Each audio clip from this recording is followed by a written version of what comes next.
Fernando Quiles Jr. for MMAnews.com. I'm here with Showtime Anthony Pettis. Pettis, how are you today? Amazing, man. I'm a couple days away from my big day, so I'm excited. Excellent. Now, we're just 2 days away from the big day. Usually, what goes through your mind? Is there any special circumstance this time, or it's just same old, preparing for fight night? You know what? Before the title, the only thing that went through my mind was kill. Go out there and just beat this guy no matter what. And then I got the belt, and I kind of got lost in the business side and making money and setting these moves up, and I got away from all that, man. I just got back to just grinding. There's nothing to it but hard work and grinding. And that's what I did this camp. I went out there, I just took away all the fame, the money. I mean, all the stuff that comes along with fighting. I put that to the side, got back to the roots of just training and enjoying training.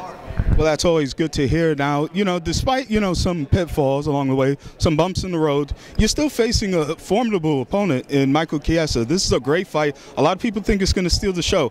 How do you see this fight playing out?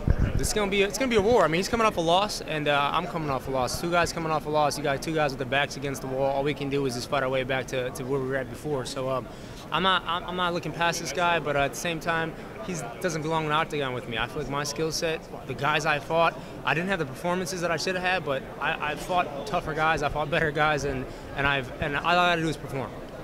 Now, I'm pretty sure you're looking back to get to the elite level right now. Obviously the Conor McGregors, the Khabibs, the potentially Max Holloways of the world, right? What do you think you need to do to get back to that level?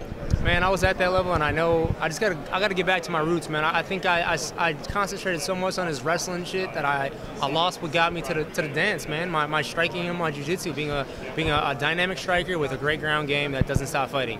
And that's what you're going to see on Saturday night. I'm not going to go out there and try to defend takedowns. I'm trying to finish this guy every exchange. I'm looking for the finish. Now, your fights with Rafael dos Anjos and Eddie Alvarez, lots of grappling involved. Is that what sort of made you conscious about that? Nah, you know what made me conscious about it is the media. I let the media get in my head so bad, and like all these other coaches and all these other guys are like, hey, you need to focus on wrestling.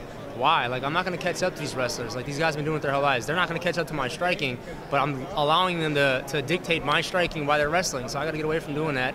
And I feel like this camp we made a big jump into doing that. Like forget the wrestling. They take me down. We're on the ground. Let's fight on the ground now. And if we're on the feet, try to whoop their ass as bad as I can so that they don't take me down again. Now, would you say that that's getting back to your roots? I would say that's getting back to my roots. You look at my old fights, I didn't wrestle in WC days at all. I had no wrestling. Even UFC champion, I didn't wrestle. And I took guys down. I mean, I out-wrestled Jeremy Stevens, I out-wrestled Shane Roller, Ben Henderson, and it was just all off just instincts, just wanting to win more than they did.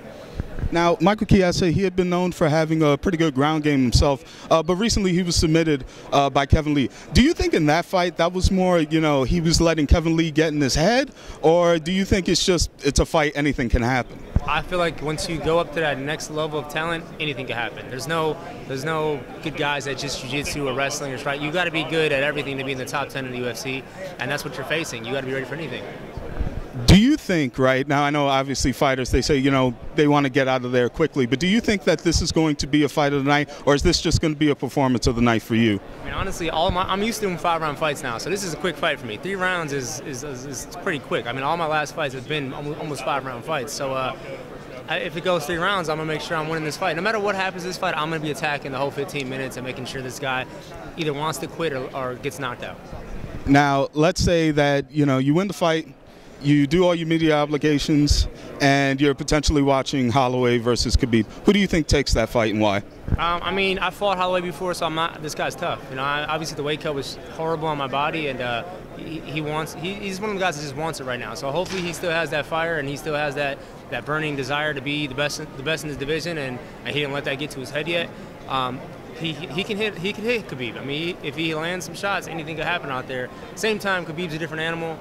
He's a full training camp for this fight, so obviously he has the advantage having a full training camp. Obviously his weight cut's always hard too, so it's hard to call that fight. It just kind of depends what happens. Anthony, thank you so much for your time. I appreciate it. Good luck on Saturday. Thank you.